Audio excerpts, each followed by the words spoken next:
doon do para makita natin. Ay, susi. Susi. Sige, pre, i-start mo nga. Tingnan natin kung anong Ge. start. Kasi nakakambyo ha. Hindi, okay na yun. Uy! Yun, sige. Okay, lights na. Okay na yun. Yari na. Suzuki.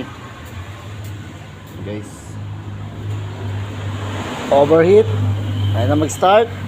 Napasukan na ng tubig yung mga cylinder. So, itong iwas-iwas tayo. Todas na to. Overhaul na to.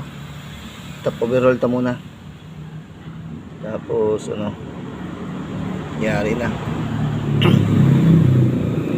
Yari na.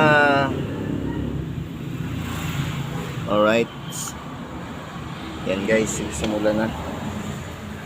Sinisimula na ang lagyan. Kuha na nato no, kuha sa nato, diretso nato nga.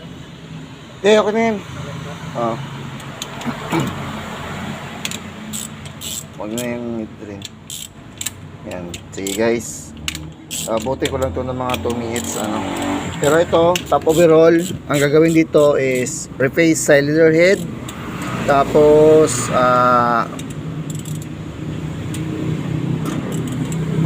palit ng head gasket. Kaso ito siya is timing chain. Tingnan ko kung timing chain to, parang timing chain. Medyo na to na trabaho. Mabigat-bigat. Okay, thank you po. So, yan. Multi-cab. Yan, Suzuki. Yung surplus. Okay, thank you guys.